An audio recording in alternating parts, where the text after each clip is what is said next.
অন্যের দুর্বলতা নিয়ে কখনো হাসাহাসি করবেন না, কেননা ক্ষত জায়গায় যখন আঘাত লাগে তখন ক্ষতটা কিন্তু কারো গভীর হয়ে যায়।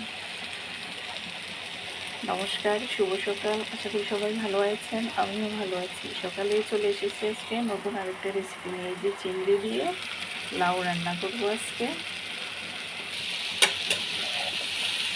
দেখুন, লাউর মধ্যে আমি কিছুটা কাঁচামরিচ দিয়ে দেবো। আমি আগের থেকে অনেকটা কাঁচামরিচ যে ব্লেন্ড করে রেখেছিলাম বক্সে, ওখান থেকে একটু কাঁচামরিচ দিয়ে দেবো।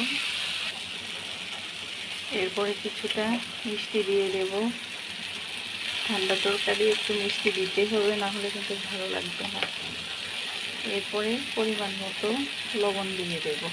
আমি এটাতে কোনো রকম লাল মরিচের গুঁড়ো ব্যবহার করব না। একটু কষিয়ে নেব, শেষে গিয়ে হলুদ দেবো। এখন হলুদ ব্যবহার করব না। দেখুন, আমার লাউটা কষিয়ে নেওয়া হয়ে গেছে। কষতে কষতে কিন্তু এটা এই যে সিদ্ধ হয়ে গেছে। এবার আমি কিছুটা পরিমাণ জল দিয়ে দেবো। দেখুন, আমি লাউটাতে যে মশলাটা রেখেছিলাম মশলাটা দিয়ে দেবো। এরপরে পরিমাণ মতো একটু হলুদ দিয়ে দেবো। হলুদ কিন্তু বেশি দেওয়া যাবে না। হলুদ আর মশলা দেওয়ার পরে লাউটাকে আমি চিংড়ি মাছের মধ্যে ঢেলে নেব।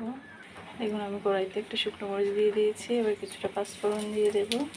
পাঁচফোড়নটা হয়ে গেলে এই যে লাউ তরকারিটা আমি এর মধ্যে ঢেলে দেবো। দেখুন, পাঁচফোড়নটা হয়ে গেছে। এবার আমি